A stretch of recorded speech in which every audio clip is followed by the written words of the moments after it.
Hi, thanks everyone so much for joining us. We'll just give it a couple of minutes to let some people roll in.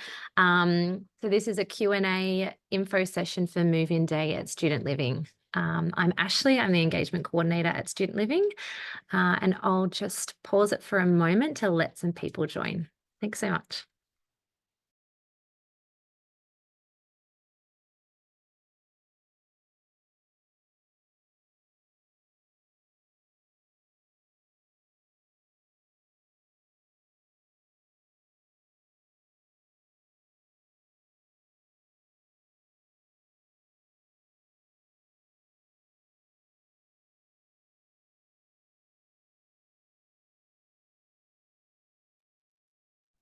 All right, so we might get started. I'll introduce who I have here today with me. I have Jess Rockaborough, who's the Business Support Manager at Student Living.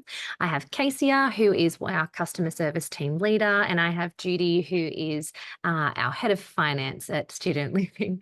We're here to answer any questions you might have for move-in day. We're really excited to welcome you all this coming Saturday the 3rd of Feb or Saturday the 10th of February if you're a returner. And I might just hand over to Jess really quickly. Yeah, thank you, Ash. And just echo your sentiments about how excited we are to be really close to move-in day. It's always an exciting time, but we also understand that there are some nerves. And that this is quite often for some people the first time that they've moved away from home.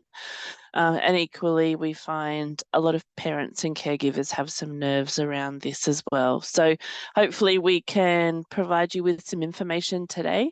And of course, there's a lot of information that's already been sent to our incoming residents.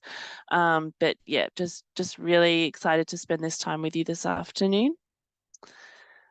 And before we get started, I'd like to acknowledge the traditional custodians of the lands on which our campuses are located.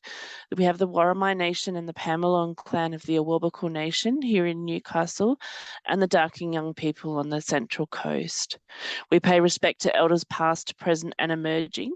We also acknowledge and pay respect to other Aboriginal and Torres Strait Islander nations from which our students, staff and community are drawn.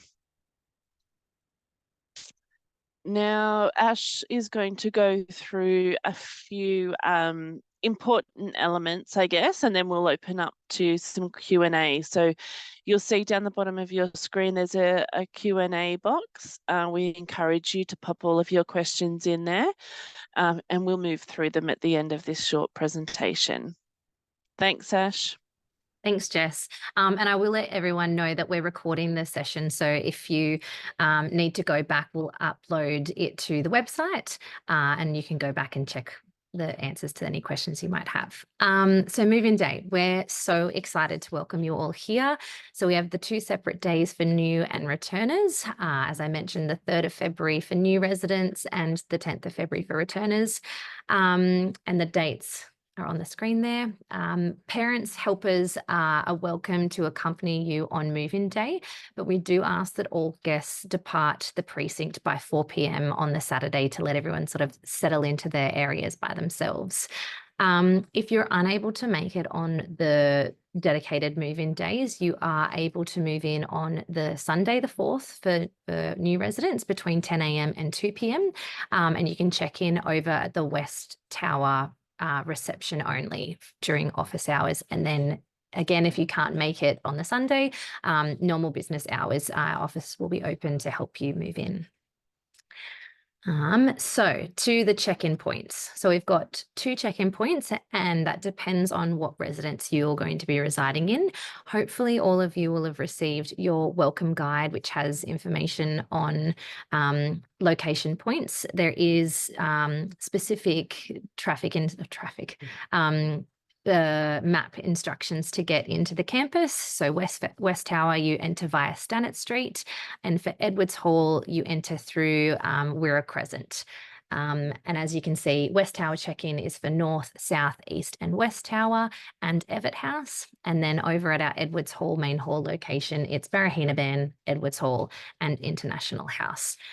If you haven't received your welcome guide, just email studentliving@newcastle.edu.au and we'll flick you across a copy. So next slide. We also have Blue Gum House. So if anyone here is checking in at our Rimba campus, there is a separate set of instructions for you in a different welcome guide, but essentially you'll contact security when you arrive. You can actually input Blue Gum House directly into your GPS and it'll take you there. You'll check in with security, which is located across the road from Blue Gum House, and they will walk you across to your location. So things to not forget. So you have to complete your compulsory e-induction prior to move-in day. So we really strongly encourage you get online and complete that one as soon as you can. The link is in the welcome guide. And if you have any issues, let us know with that. For new residents, we ask that you upload your photo to your university student card by this Sunday. So that is so we have your student cards ready and we can load on your access for when you arrive. And to do so, again, in that welcome guide is the instructions for that. We encourage if you have a car and you'd like to park on campus that you purchase your digital parking permit. We have dedicated residential car parks on either side of the precinct. You can purchase a residential parking permit and only park in those bays, or you can purchase a general parking and park in different car parks around the campus, but you won't be able to park in the residential car parks. So just have a read through where you might like to park, look at the accommodation precinct maps and make a decision on which best fits you. Things to bring on the day: photo ID, so we know who you are, Medicare card, or if you're an international student, your overseas healthcare, laptops, chargers, bath towels and bedding, toiletries, kitchen utensils, a laundry basket. We will also be operating Res Shop, which is a little activation that we have during the Res Life orientation period, where ex-residents have donated household items that you can purchase for a gold coin donation that will go to charity. So we've got things for you if you forget it when you move in. So they're kind of the key things before we jump into questions. I just thought I'd open the floor to any of the team here and ask if there's anything else that we might suggest prior to jumping into Q&A. Anyone from the team? Nope. Cool. All right. Hi, Ash. Sorry. I thought it might just be, I know we'll probably get some questions about it, but perhaps good for Judy to give a small insight into the direct debit process. Yeah, amazing. Judy, would you like to speak to that? Hi, everyone. Yes, really looking forward to your arrival on the 3rd or the 10th. In terms of room fees, so this is what we call rent here at Student Living. Room fees are collected on a fortnightly cycle to a schedule which we call the direct debit cycle. As the name suggests, you can set up your credit card so that there's the automatic deduction on a fortnightly schedule for you, and that's all done online through the Student Living portal. So the room fees are collected to another events period. So it's about paying for fees that are upcoming to another events period, as opposed for paying for rent that for the stay that you're already done or have stayed in the past. So it's always about paying in advance. Yeah. Wonderful. Thank you, Judy. So we might jump into the questions now. So yeah, we've got the Q&A box down the bottom. So if you wanted to type them in, we'll work through them as best we can. So I'll throw the first one to Casey. Can I bring a mini fridge into my room at Edwards Hall? Hi, thanks for your question. Yeah, so we find residents at Edwards Hall often bring their own mini fridge, just because it is a shared kitchen, and then it's also a bit more convenient to have your own drinks and snacks closer to you. So it needs to be a bar fridge size. It just can't be a large one, and it's not really room for a larger fridge. And then it just needs to comply with Australian standards. So generally, if it's bought in Australia, that's already covered. It's just so that, you know, it's on the right electricity, because different countries can have different electricity sets up. But that being said, you can't cook in your room. So if you bring your like toasty maker, rice cooker, all those kind of things, you'll need to use them in the kitchenette. If they're clean, you're welcome to store them in your room, but the smoke detector in your bedroom isn't rated for cooking. So you might set it off, which can incur fines if the fire department have to show up and things like that. But you can definitely bring a small fridge. Thanks, Casey. And to clarify, that was mainly for Edwards Hall main hall. So they're the residents that have the meal plan attached to their room fees. Are mattress protectors provided? Yes, we do replace all mattress protectors when students move out. So yes, they are. Do TVs have the ability to Chromecast? I'm going to say yes. Casey, can you speak to that? So I don't think the university TVs have ability to Chromecast, just to do with the Wi-Fi network. So if you have your own TV, I think it's fine. But if you're trying to use the university TV, it becomes a problem just with trying to set up the device through IT. So phones and laptops and things we don't have issues with. But there's something about the way that Chromecast is verified. We've had problems in the past. So if it's something you already have and you want to try it, you can bring it. But it might not work if you're trying to use it on the TV we provide, for like the security reasons of IT. But you can, there'll be HDMI ports to plug your like laptop or device in. So that's another way to stream rather than if trying to use the like standard TV channels. That was going to be my suggestion. Do we have to pay for Wi-Fi, or is it included? It is included. It's not an additional charge. You will connect it to the university network when you arrive here. What happens during Res Life orientation? Is this for 2 weeks from the 3rd of Feb? So yes, it kicks off. Oh, I just need to double check. It's the 5th of Feb they start Res Life orientation. And it is 2 weeks of activities on each of the days, and they vary between things like petting zoos or trips to the shops, like shuttle buses to the shops. There's a whole suite of activities that take place, and definitely keep an eye out on our social media channels, because we'll have a calendar of events up there for you in the coming weeks. Let me just have a look at this one. Is anything happening in the afternoon of the 3rd? Jess, I might get you to answer that one if possible. So after everyone moves in. Yeah, sure. Thanks, Ash. So it's a really busy day, and a lot of time is spent getting to know your roommates if you're living in a shared apartment. Your residential mentors will also reach out and come and meet you on the day. So each residence will do things slightly differently, and each residential mentor will be planning what those first couple of days look like to welcome you. But basically, just be open to meeting your housemates, getting settled into your room, walking around the precinct to understand what is where. Yeah, and I think it's a really exciting time, but the vast majority of the first afternoon will be spent getting to know those that you're living with and your residential mentors. Thanks, Jess.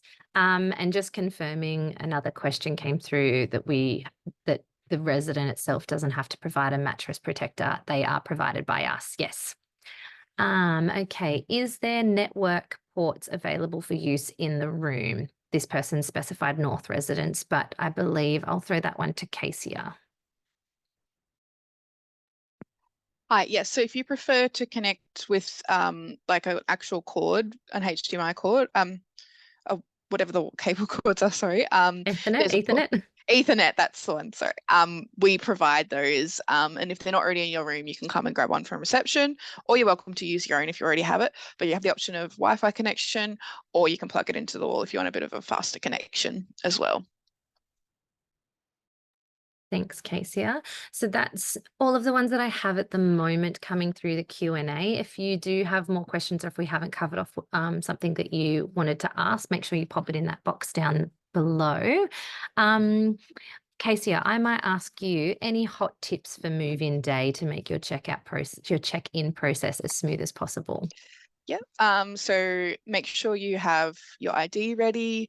If you're coming to West Tower, don't try and park in the loading bays. We had a surprising amount of people that tried to park there and then realized how busy it was. Better to find yourself a car park ahead of time. Definitely check it out. Like there's quite a few nearby, so have an idea of which one you want to go to. I think planning is going to make it less stressful for you.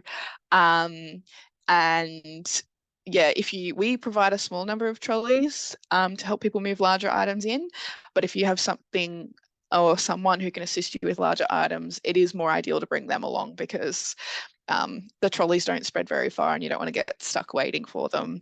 And I think have a bag of like your little essentials handy, so that you don't have to unpack everything on move-in day. You just already have your comfy pajamas, your toothbrush and all that in an easy to access spot. So if you're too tired and too overexcited from meeting all your roommates, you have some stuff on hand really easily to get. And then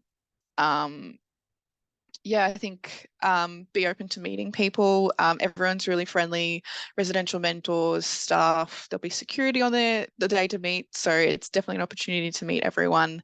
And also I'd say don't be embarrassed if you want to bring your parents, because a lot of people want to bring their parents and they don't want to feel uncool. But it is exciting for them as well as for you. And like you're an adult, but you're only 18 or 19 or pretty young. So it's not uncool to bring them if you want that support. So definitely don't stress about that. Yeah. That's really sweet. Thanks, Casey. So there'll be signage on the day to direct you to the car parks that we suggest you park in. We do ask that you leave your luggage in the car when you come to check in, and then you can the best process is to come in, check in, get your keys to your room, find your room, and then head back to the car to get your luggage and then move it to your residence. I think that that's probably the most streamlined way to make check-in smooth. We'll have coffee available on the day. So at each location, there'll be either a coffee cart or the cafe open that's at the bottom of West Tower. And we'll have music and entertainment as well to sort of bring the vibes, because it's going to be a fun day. I've got another question from an international student who's not going to be able to arrive until later on. Yes, that is all right. It just means, I guess, that you don't get to enjoy the awesome activities that happen during Res Life orientation, but you would just follow the normal after move-in day check-in process. So that would be to come to West Tower to meet our customer service team. Were there any other questions? Pop them in the box for us. Jess, you've done a couple of move-in days. Any hot tips from you? Hot tips. I think, yeah, get in early, arrive early, so that you're giving yourself the rest of the day to get to know those around you. Ask all the questions. So if you there'll be loads of people, as the guys have mentioned, there'll be loads of people here to help on move-in day. No question is silly. Really, our job is to help you feel comfortable and settle into your accommodation. So ask all the questions, meet all the people. Alternatively, if you are not the kind that likes to meet lots of people at once, just keep an eye out for your residential mentor. They'll be a key person in your moving in journey, and certainly be able to help you. Be prepared for all sorts of weather. Who knows, it's changing by the hour here at the moment. So could be really hot, could be raining. be prepared for all sorts. And just have a really good read through the welcome guide before you arrive. It's got a lot of information in it.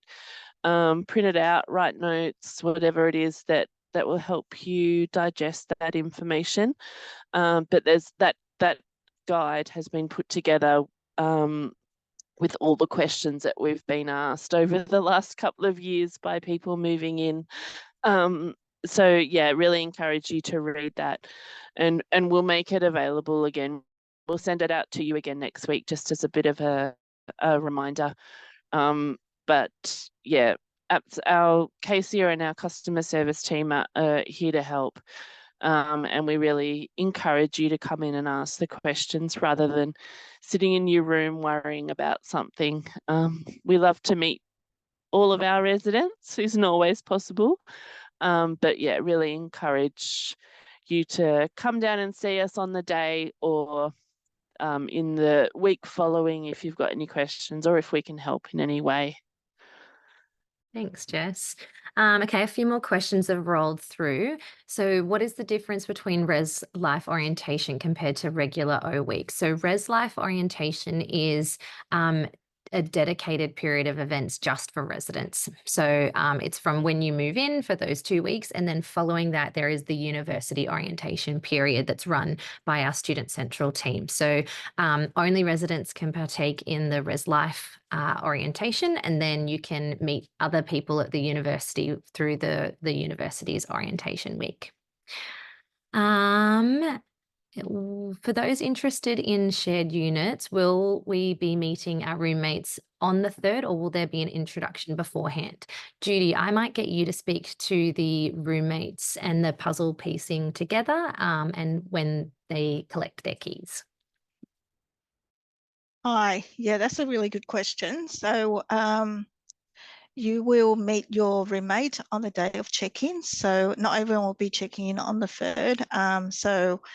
But it's a really exciting time as there will be a diverse balance within your apartment.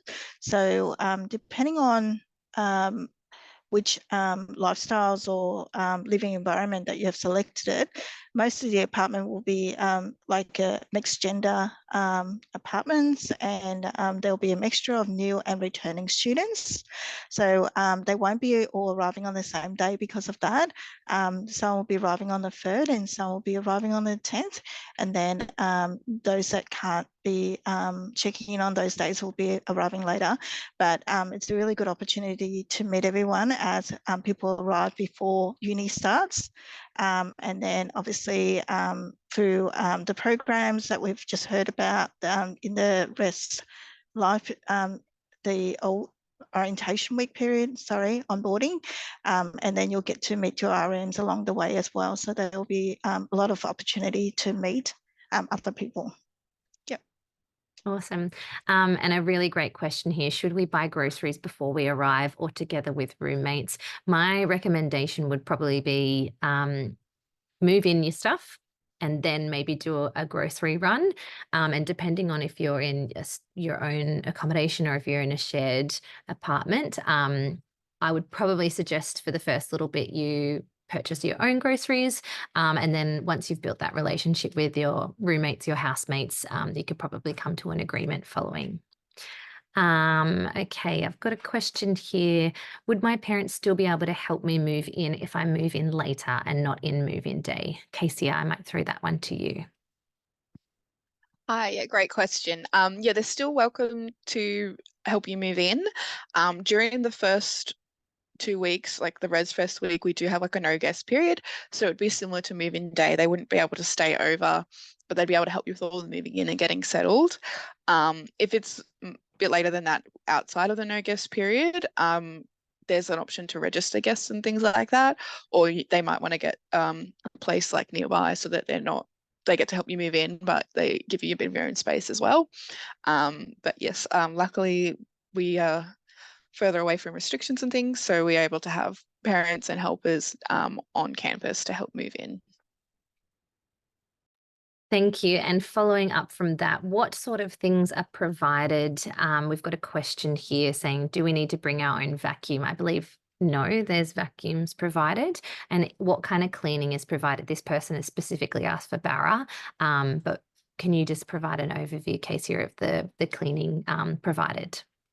Yep. So all the rooms on campus, everyone gets cleaning of their kitchen and bathroom spaces once a week. They do usually split it into kitchen one day and bathroom another, just to reduce the amount of time that they're in your apartment at each one. Some, like Barra specifically, I believe, because they're studios, they will do it in one day, and they basically do a basic wipe down of all the surfaces. They clean they vacuum or mop the floors, and in the bathrooms they do the similar, wipe down all the surfaces and the floors and clean the shower and things like that.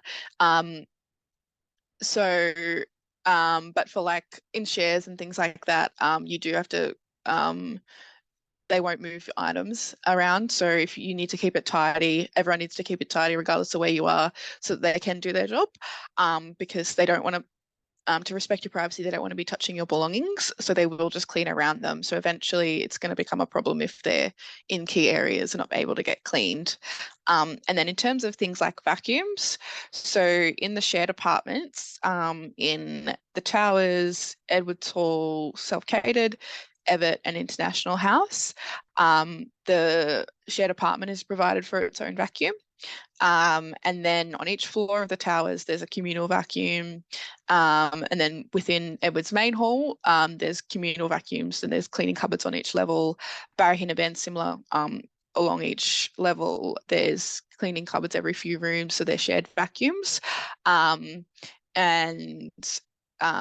If there's ever an issue with the vacuum, say it's not working or it's missing, you just put in a maintenance request and we can either repair it or replace it or help find it. So there's always options like that. And that's another good thing. Like, I don't know if anyone's asked a question about it, but when you do have maintenance issues, there's an option through the student living portal to just pop them in. And we encourage you, as soon as you notice them, put them in. So then the quicker you tell us about them, the quicker we can fix it up for you. We want to make sure that everything's in great shape for you, and we want you to be looking after it. And on the flip side, we want to make sure we have a great facility and a great comfortable facility for you as well. So. And just following up, there's just been another question. What about our own rooms? Do they get cleaned? Yep. So say you're in a studio in the Towers, in Barra Hinnaben, they'll get cleaned because your living areas and everything is combined in that. But they don't clean the bedroom section of the studios, and they don't clean the bedrooms of any of the share apartments or in Edwards Hall. That's just like a really personal space for you, and it's we see that as your responsibility to clean. The cleaners won't go in there unless, say, there's a maintenance issue, like your heater's leaked and it's got water.